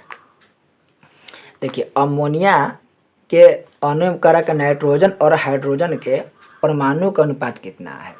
तो अमोनिया की आप सूत्र याद रखेंगे NH3। तो यहाँ पर जो नाइट्रोजन है वो नाइट्रोजन में परमाणु 1 है और हाइड्रोजन में परमाणु की संख्या कितना है, तो 3 है। तो इसका आंसर हो जाएगा 1:3। कभी कभी आपको उल्टा घुमा कर पूछ लेगा, कभी कभी पूछेगा हाइड्रोजन और नाइट्रोजन के अनुपात कितना है, परमाणु का अनुपात कितना है। तो वहाँ पर हाइड्रोजन अगर पहले पूछेगा तो 3 हो जाएगा और ये पूछेगा तो 1 होगा। तो ये उल्टा कभी कभी पूछ लेता, तो ये भी ध्यान रखेंगे। यहाँ पर नाइट्रोजन और हाइड्रोजन पूछ रहा है तो इसका अनुपात होगा 1:3। नेक्स्ट है किसी गोलीय दर्पण की फोकस दूरी +20 सेंटीमीटर है। यह गोलीय दर्पण किस प्रकार का है। तो गोलीय दर्पण यहाँ पर दिया धनात्मक फोकस दूरी। तो धनात्मक फोकस दूरी उत्तल का होता है, जबकि अवतल का जो होता है वह होता है ऋणात्मक। अवतल का होता है फोकस दूरी, वो होता है ऋणात्मक। नेक्स्ट है समतल दर्पण द्वारा प्रतिबिंब बनता है। तो समतल दर्पण द्वारा हमेशा काल्पनिक प्रतिबिंब बनता है, काल्पनिक प्रतिबिंब वास्तविक प्रतिबिंब नहीं बनता है, काल्पनिक बनता है। नेक्स्ट है निम्नलिखित में से दर्पण सूत्र कौन है। तो दर्पण सूत्र के बारे में पूछा है, तो दर्पण सूत्र होगा 1/f बराबर 1/v + 1/u। तो दर्पण सूत्र ये है। जबकि लेंस का सूत्र पूछे तो होगा 1/f बराबर 1/u - 1/v। जब लेंस पूछे तो लेंस में माइनस होगा, दर्पण पूछे तो प्लस होगा। लेंस के लिए माइनस और दर्पण के लिए क्या होगा, प्लस होगा। बाकी सब बात बराबर ही है, याद रखेंगे। सॉरी इसका आंसर ये हो जाएगा। देखिए लेंस के लिए ये हो जाएगा, लेंस के लिए 1/f 1/v बटा -1/u। तो लेंस के लिए माइनस वाला होगा, जबकि दर्पण के लिए प्लस वाला होगा। इसको याद रखेंगे। नेक्स्ट है किसी समतल दर्पण द्वारा आवर्धन होता है। तो समतल दर्पण द्वारा आवर्धन होता है +1। समतल दर्पण के आवर्धन होगा +1। नेक्स्ट है निम्नलिखित में से किस दर्पण द्वारा किसी वस्तु का आभासी प्रतिबिंब मिल सकता है। आभासी प्रतिबिंब का मतलब होता है काल्पनिक प्रतिबिंब। तो समतल दर्पण द्वारा मिलता है, उत्तल दर्पण द्वारा भी मिलता है, अवतल दर्पण, यानी इनमें से सभी इसका आंसर होगा। आभासी प्रतिबिंब यानी कि काल्पनिक प्रतिबिंब तीनों दर्पण के द्वारा प्राप्त होता है। नेक्स्ट है, आकाश का नीला रंग होना किस घटना या किस परिघटना का परिणाम है। तो ये स्कैटरिंग यानी कि प्रकीर्णन का उदाहरण है। स्कैटरिंग यानी प्रकीर्णन का मतलब होता है प्रकाश का जो रंग होता है उसका बिखर जाना। प्रकाश का रंग जब बिखर जाता है तो उस घटना को बोलते हैं प्रकीर्णन। और जो सूर्य के प्रकाश है, आपको पता है कि सूर्य के प्रकाश 7 रंग से मिला होता है। उसमें से एक रंग होता है नीला और एक होता है लाल। तो लाल रंग बहुत कम बिखरता है, जबकि नीला रंग बहुत ज़्यादा फैल जाता है, बहुत ज़्यादा बिखर जाता है। तो इस नीला रंग ज़्यादा प्रकीर्णित हो जाता है, यानी ज़्यादा बिखर जाता है, इसीलिए हम लोग को आकाश का रंग नीला दिखाई देता है। नेक्स्ट है, विरल माध्यम से, याद रखें, विरल माध्यम से सघन माध्यम में जाते हुए किरण मुड़ जाती है। तो विरल माध्यम से सघन माध्यम में पूछ रहा है। विरल माध्यम का मतलब होता है जहाँ के घनत्व कम हो। आप याद रखेंगे, यहाँ पर कोई कण है, मान लेते कि यह विरल है। विरल मतलब यहाँ पर संख्या क्या है, कम है। और कोई माध्यम है जो सघन है, यानी यहाँ पर अणु की संख्या, कण की संख्या क्या है, बहुत ज़्यादा है, बहुत नज़दीक है। तो हम यहाँ पर 2 माध्यम बनाए हैं, यहाँ पर बना है विरल माध्यम, यहाँ पर बना है सघन माध्यम। देखिए, क्योंकि प्रश्न पूछा विरल माध्यम से सघन माध्यम। तो विरल माध्यम में जब कोई किरण प्रवेश करेगी, ध्यान रखें, विरल माध्यम में कोई किरण आई, ठीक है, तो ये लौटेगी नहीं। लौटेगी कब, जब कोई सतह अपारदर्शक हो। अपारदर्शक होगा तभी लौटेगा। लेकिन यह पारदर्शक सतह है, या जो है पारदर्शक सतह, मान लेते हैं कि ये वायु के कण हो गया, यहाँ पर वायु के कण दूर दूर है, यहाँ पर वायु के कण बहुत नज़दीक है। तो जैसे ही क्या हुआ, विरल माध्यम से आया, तो यहाँ पर हम एक बनाते हैं लंब, ये मान लेते हैं लंब है। तो विरल माध्यम से सघन माध्यम में आया, ये लंब हो गया, लंब या अभिलंब कहिए। तो जैसे विरल माध्यम से सघन माध्यम में आएगा, उसको जाना चाहिए था तो इधर, इस तरफ से जाना चाहिए था, लेकिन चूँकि माध्यम का परिवर्तन हो रहा है, तो माध्यम के परिवर्तन होने की वजह से इसको जाना चाहिए तो इधर, लेकिन ज़्यादा सघन माध्यम होने की वजह से यह अविलंब से क्या आता है, नज़दीक आ जाता है। अविलंब से क्या आता है, नज़दीक आ जाता है, यानी अविलंब की ओर झुक जाता है। तो याद रखेंगे, विरल माध्यम से जब सघन माध्यम में कोई किरण जाती है तो वो अविलंब की ओर क्या होती है, मुड़ जाती है। जबकि इसका ठीक उल्टा क्या होगा, जब सघन माध्यम से हम ले जाएंगे विरल माध्यम से, तो वो अविलंब से क्या होगा, दूर हो जाएगा। जैसे मान लेते हैं कि यह हो गया सघन माध्यम, ये मान लेते हैं सघन माध्यम हो गया, और यह हो गया विरल माध्यम, ये विरल माध्यम हो गया। मान लेते हैं सघन माध्यम या विरल माध्यम। तो जब हम लोग क्या करेंगे, सघन माध्यम से लेके आएंगे, सघन माध्यम से लेके आएंगे तो यह हो गया अभिलंब। तो जाना तो चाहिए था, उसको इधर जाना चाहिए था, लेकिन चूँकि सघन माध्यम से विरल माध्यम में आएगा तो यह क्या होगा, और ज़्यादा अभिलंब से दूर चला जाएगा। अब 2 बात याद रखेंगे, विरल से जब सघन में जाएंगे तो ज़्यादा भीड़ भाड़ वाले जगह में जा रहे हैं। देखिए, कम भीड़ भाड़ वाले जगह से ज़्यादा भीड़ भाड़ वाले जगह में जाएंगे तो क्या होगा, सिकुड़ जाएगा। और जब ज़्यादा भीड़ भाड़ वाले जगह से कम भीड़ भाड़ वाले जगह में जाएंगे तो क्या होगा, फैल जाएगा। आप इसको ऐसे भी याद रख सकते हैं, जैसे मान लेते हैं कि एक क्लास है, क्लास में बेंच पर 2 स्टूडेंट बैठा हुआ है, 2 स्टूडेंट बैठा हुआ है, ठीक। अब चूँकि स्टूडेंट की संख्या कम है, यानी कि विरल है, तो ये दोनों दोस्त अलग अलग बैठे हुए, बहुत दूर दूर बैठा हुआ है। लेकिन जैसे जैसे स्टूडेंट की संख्या ज़्यादा होगा, यानी कि स्टूडेंट की संख्या बढ़ेगा, यानी कि माध्यम सघन होगा, तो और भी स्टूडेंट बैठना पड़ेगा इस बेंच पर। तो यहाँ पर क्या होगा, और स्टूडेंट बैठ जाएगा। तो इस स्टूडेंटों के बीच में जो आप देख रहे हैं गैप, वो बहुत ही कम हो जाएगा। तो इस तरीके से आप किसी भी तरीक़े से याद रखेंगे, विरल माध्यम से सघन माध्यम में या सघन माध्यम से विरल माध्यम में जाने पर प्रकाश के किरण के साथ क्या होता है। अब चूँकि तेज़ी से करते, क्योंकि टाइम चूँकि बहुत ज़्यादा हो चुका है, इसलिए अब लोग डिस्कशन पर कम ध्यान देंगे, सोल्यूशन पर ज़्यादा ध्यान देंगे। दिया है, निम्नलिखित में से किस लेंस की फोकस दूरी धनात्मक होती है। तो उत्तल लेंस की फोकस दूरी धनात्मक होती है और अवतल लेंस की ऋणात्मक होगा। नेक्स्ट है, किस पीएच मान वाला विलयन सबसे अधिक क्षारीय होगा। तो जब 7 से अधिक पीएच रहेगा, 7 से अधिक पीएच रहेगा तो वह क्षारीय हो जाएगा। तो यहाँ पर दिया पीएच मान 11। pH मान 11 वाला अधिक क्षारीय होगा। देखिए pH मान 10 वाला भी क्षार होगा, pH मान 8 वाला भी क्षार होगा, लेकिन पूछा कि अधिक क्षारीय कौन होगा, तो अधिक क्षारीय क्या होगा, जो 14 के नज़दीक में होगा।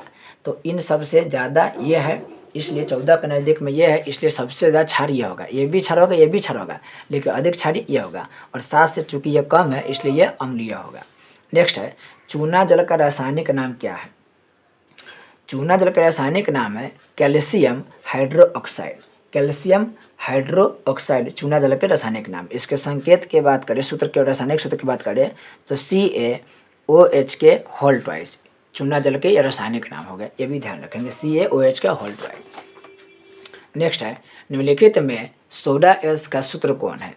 सोडा एस के सूत्र होगा Na2CO3। Na2CO3 सोडा एस का क्या है, उदाहरण है। अब यहाँ पर दिया है, या देखिए NaHCO3, तो इसे बोलते हैं सोडियम कार्बोनेट। यह है सोडियम कार्बोनेट का सूत्र है, सोडियम कार्बोनेट का सूत्र है। NaHCO3 सोडियम कार्बोनेट का ये सूत्र है। Na2CO3 सोडा एस का सूत्र है। NaCl की बात करें तो होगा सोडियम क्लोराइड, और यह साधारण नमक का क्या है, सूत्र है। नेक्स्ट है, निम्नलिखित में से कौन ग्लोबल लवण का सूत्र है। ग्लोबल लवण के सूत्र पूछा है, तो इसका आंसर होगा Na2SO4 × 10H2O। Na2SO4 × 10H2O। और ये बहुत बार ये प्रश्न पूछा गया है ग्लोबल लवण के। अगर आप क्वेश्चन बैंक को देखेंगे तो क्वेश्चन बैंक में आपको 2009 से लेकर 2022 तक बहुत बार ये प्रश्न पूछा गया है। नेक्स्ट है, निम्नलिखित में से संश्लेषित सूचक कौन है। संश्लेषित सूचक है मिथाइल ऑरेंज। नेक्स्ट है, निम्नलिखित में से कौन सा पदार्थ बिना ज्वाला के जलता है। उसका आंसर होगा कोयला बिना ज्वाला के क्या होता है, जलता है। नेक्स्ट है, उपचयन में निम्नलिखित में से क्या होता है। तो उपचयन में हाइड्रोजन का वियोग भी होता है, इलेक्ट्रॉन का भी त्याग होता है और ऑक्सीजन का संयोग होता है, यानी इनमें से सभी होगा। उपचयन में सभी होगा, हाइड्रोजन का वियोग भी होता है। वियोग मतलब हाइड्रोजन हटेगा, ऑक्सीजन जुटेगा और इलेक्ट्रॉन का क्या होगा, त्याग होगा। नेक्स्ट है, जल के वैद्युत अपघटन में कैथोड पर कौन सी गैस मुक्त होती है। तो कैथोड पर हाइड्रोजन गैस क्या होती है, मुक्त होती है। नेक्स्ट है, सघन माध्यम से विरल माध्यम में गमन करने पर आपतन कोण I=0 और अपवर्तन कोण R में क्या समय होता है। अभी इसको डिटेल से हम समझाए हैं। इसका आंसर होगा R जो हो जाएगा वह बड़ा हो जाएगा I से। R जो होगा वह बड़ा होगा I से। आप पिछले वाला देख सकते हैं, एक्सप्लेनेशन बहुत डिटेल से बताया गया है। नेक्स्ट है, निर्देशांक चिन्ह परिपाटी में सभी दूरियां मापी जाती है। तो सभी दूरियां ध्रुव से मापी जाती है। सभी दूरियां कहाँ से मापेंगे, ध्रुव से मापेंगे। नेक्स्ट है, निम्नलिखित में से किस धातु से सोलर सेल बनता है। तो सोलर सेल सिलिकॉन से बनता है। सोलर सेल की बात करें तो सोलर सेल सिलिकॉन से बनता है। इसका संकेत की बात करें तो SI सिलिकॉन का होता है। और इसका परमाणु संख्या की बात करें तो परमाणु संख्या होगा 14। जो AU होता है वो सोना के होता है, ZN जिंक होता है और PT प्लेटिनियम का होता है। अब यहाँ पर नहीं देखा था, फिर से देख सकते हैं, प्लेटिनियम PT, सिलिकॉन SI, जस्ता ZN, सोना AU। नेक्स्ट है, लघु पतन के समय परिपथ का प्रतिरोध क्या होता है। लघु परिपथ का मतलब है शॉर्ट सर्किट। जब शॉर्ट सर्किट होता है तब विद्युत प्रतिरोध जो होता है परिपथ का प्रतिरोध बहुत ही कम हो जाता है, बहुत ही कम हो जाएगा। नेक्स्ट है, 100 वाट 202 वाट के एक बल्ब के आर 100 विभवांतर आरोपित करने पर प्रवाहित विद्युत धारा होगी। इसको सॉल्व कीजिएगा तो इसका आंसर होगा 25/121 एम्पेयर। 25/121 एम्पेयर आपको दशमलव में मिलेगा। दशमलव को आप जब देखिएगा तो औसतन आपको मतलब कि ये आपको अप्रोक्स में मिलेगा 25/121। नेक्स्ट है, विद्युत बल्ब के फिलामेंट का द्रव्य होता है। तो विद्युत का जो फिलामेंट होता है बल्ब के, वह होता है टंगस्टन के। जब आप बल्ब देखते होइएगा तो देखिए, ये जो बल्ब है, मान लेते हैं कि ये बल्ब है, ठीक, तो बल्ब को देखते हुएगा तो इस प्रकार से आपको जो फिलामेंट मिलता है वह होता है टंगस्टन के। और जो हम लोग पानी गर्म करने के जिस रॉड का इस्तेमाल करते हैं वह नाइक्रोम का होता है, और हीटर में भी नाइक्रोम के तरह होता है। तो याद रखेंगे, बल्ब में टंगस्टन होता है और हीटर में नाइक्रोम के तार लपेटा हुआ होता है। नेक्स्ट है प्रकाश का न्यूनतम तरंग दर है। तो इनमें से न्यूनतम तरंग दर के बारे में अब देखिए, ऑफिशियल जो आंसर की दिया गया बिहार बोर्ड के द्वारा, तो उसका आंसर इसमें से आता है 380 नैनोमीटर। तो आपके ऑफिशियल आंसर के अनुसार इसका आंसर दिया 380 nm। नेक्स्ट है वैद्युत प्रतिरोध के कारण चालक में उत्पन्न होता है। तो जब विद्युत के प्रतिरोध उत्पन्न होता है वह ऊष्मीय प्रभाव को छोड़ता है। जब बहुत ज़्यादा क्या होता है कि ऊष्मा आता है, बिजली आता है, तो उससे ऊष्मा उत्पन्न होता है। और वैद्युत प्रतिरोध का मतलब होता है रोकना। वैद्युत प्रतिरोध के कारण चालक में क्या होगा, ऊष्मा उत्पन्न होगा, और यह ऊष्मीय प्रभाव के कारण उत्पन्न होता है। नेक्स्ट है जैव आवर्धन। जैव आवर्धन प्रदर्शित करने वाला रसायन है। तो जैव आवर्धन प्रदर्शित करने वाला रसायन है DDT। DDT का एक फुल फॉर्म बताया है आप लोगों को, आप पहले देख सकते हैं। CFC का फुल फॉर्म हो गया क्लोरोफ्लोरोकार्बन। Chloro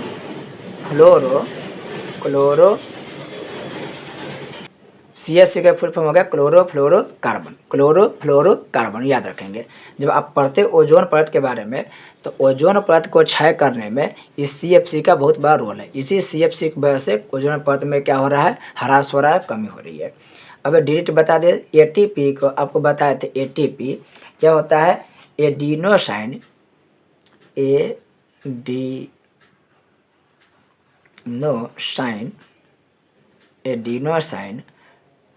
triphosphate. याद रखेंगे, एडिनोसाइन ट्राईफास्फेट। प्रोनाउंसिएशन अलग अलग हो सकता है, याद रखेंगे, अलग अलग प्रोनाउंसिएशन अलग अलग तरीका से बोला जा सकता है इसको। एडिनोसाइन ट्राईफास्फेट ATP का क्या होता है, पूरा नाम होता है। अब है NADP। इसका नाम थोड़ा जटिल है, इसको हम यहाँ पर लिख दे रहे हैं। यह हो जाएगा निकोटिनामाइड। यहाँ पर देख सकते हैं निकोटिनामाइड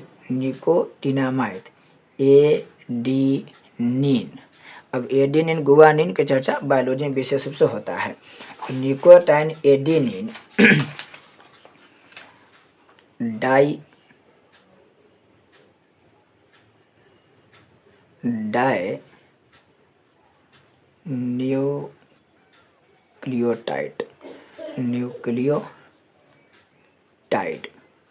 न्यूक्लियोटाइड फास्फेट।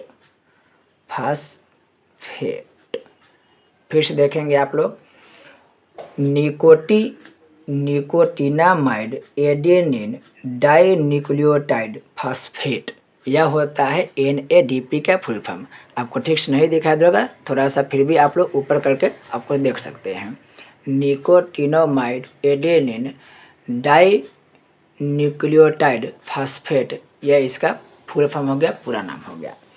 नेक्स्ट है रंध्र का मुख्य कार्य क्या है। तो रंध्र का मुख्य कार्य होगा गैसों का विनिमय और वाष्पोत्सर्जन। विनिमय का मतलब होता है आदान प्रदान करना, एक जगह से दूसरी जगह भेजना, आदान प्रदान करना।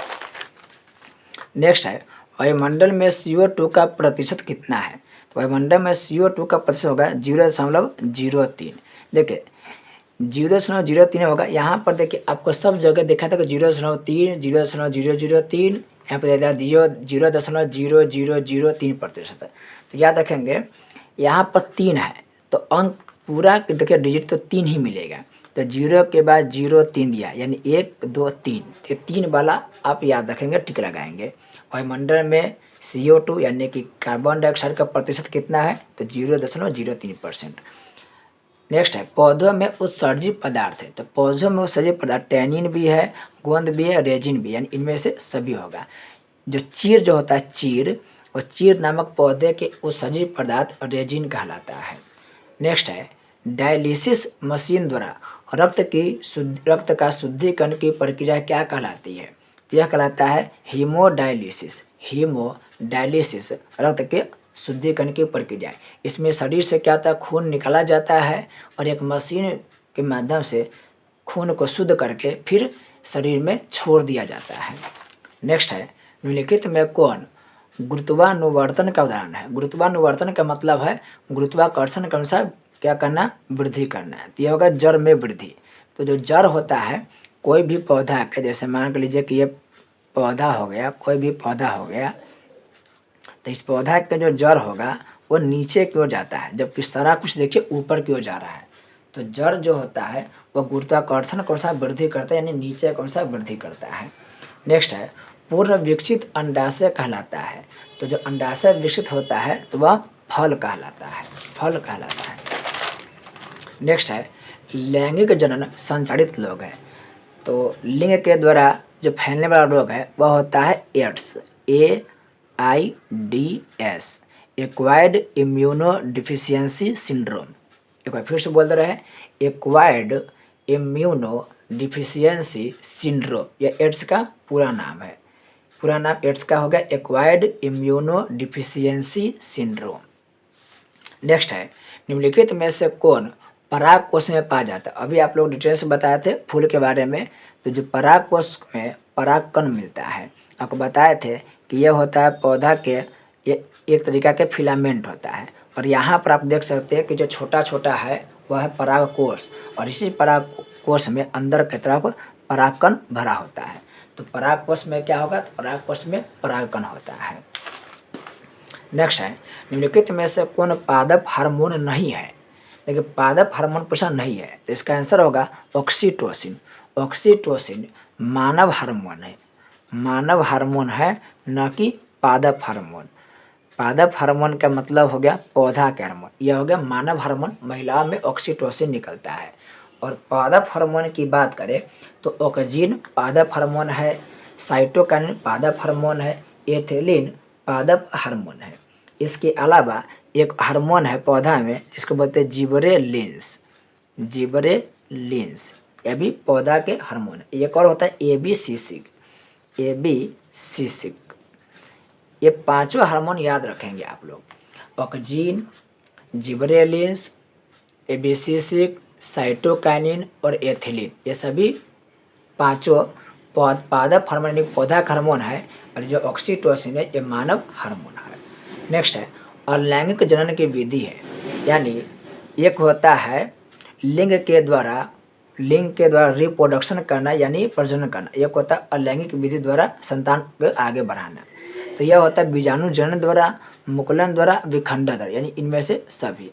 अलैंगिक जनन की विधि मुकुलन द्वारा भी होता है, विखंडन द्वारा, बीजाणु जनन द्वारा, यानी इनमें से सभी के द्वारा अलैंगिक जनन होता है। यानी इसमें लिंग अलग अलग जो जीव होता है उसका अलग अलग लिंग भाग नहीं लेता है।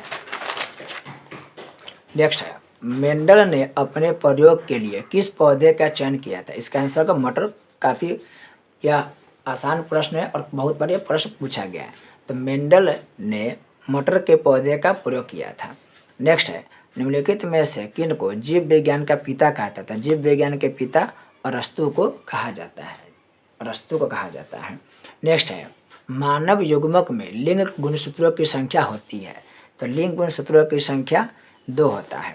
देखिए मनुष्य में 23 जोड़े यानी कि 46 गुणसूत्र होता है, जिसमें से 2 जो होता है वो लिंग गुणसूत्र होता है, जबकि बाकी जो होता है 44 वह सामान्य गुणसूत्र होता है। ये जो 2 होता है ये महिला में होता है XX और पुरुषों में होता है XY।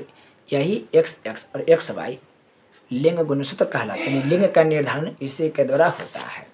नेक्स्ट है, प्रकाश संश्लेषण की अभिक्रिया होती है। देखिए प्रकाश संश्लेषण की जो अभिक्रिया होती है वो एक होता है प्रकाश की उपस्थिति में और एक होता है प्रकाश की अनुपस्थिति में। यानी एक प्रकाश संश्लेषण में कहता है प्रकाश अनिवार्य नहीं चाहिए, प्रकाश नहीं चाहिए, एक में प्रकाश चाहिए होता है। तो जो पौधा होता है, याद रखेंगे जो पौधा होता है वो पौधा के जो पत्ती के स्ट्रोमा होता है, यहाँ रखें स्ट्रोमा, वो स्ट्रोमा कि जो स्ट्रोमा जो प्रकाश संश्लेषण करता है उसके लिए प्रकाश की उपस्थिति चाहिए। देखिए क्वेश्चन जो पूछा है वो क्लियर तरीके से नहीं पूछा है, क्लियर नहीं किया है, लेकिन अगर आपसे प्रश्न पूछा कि प्रकाश संश्लेषण की प्रकाश अभिक्रिया यानी कि प्रकाश किसमें चाहिए, तो प्रकाश चाहिए तो वह होगा क्लोरोप्लास्ट के एस्ट्रोमा में। और जो ग्रेना होता है यानी ग्राना लिखा है ग्रेना, ये जो ग्रेना होता है ये इसमें प्रकाश नहीं चाहिए होता है। तो प्रकाश संश्लेषण की प्रकाश अभिक्रिया होता है क्लोरोप्लास्ट के एस्ट्रोमा में। और प्रकाश संश्लेषण की जो अप्रकाशिक अभिक्रिया होती है, अप्रकाशिक अभिक्रिया, वह होता है क्लोरोप्लास्ट के ग्रेना में। इसे फिर ध्यान रखेंगे, ग्रेना में प्रकाश नहीं चाहिए और एस्ट्रोमा में जो प्रकाश संश्लेषण होता है उसके लिए प्रकाश चाहिए होता है। नेक्स्ट है, गुर्दे में उत्पादित मूत्र अस्थायी रूप से संग्रहित होता है। तो गुर्दे यानी कि किडनी में जो उत्पादित मूत्र होता है वो अस्थायी से जमा होता है यूरिन ब्लाडर में, ठीक है, यानी मूत्राशय में क्या होता है, यह अस्थायी रूप से जमा होता है, फिर वह बाहर निकल जाता है।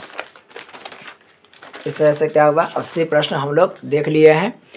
इसका जो भी आपको आवश्यक बातें बताया गया, एक्स्ट्रा बात बताया गया, उस सबको आप नोट करेंगे। वीडियो चूँकि लंबा है, लेकिन अगर आप पूरा वीडियो को देख रहे हैं तो आपको 2009 से लेकर 2023 तक जो भी प्रश्न पूछे गए हैं उसमें से आपको अधिकांश प्रश्न इसी में से आपको देखने को मिलेगा।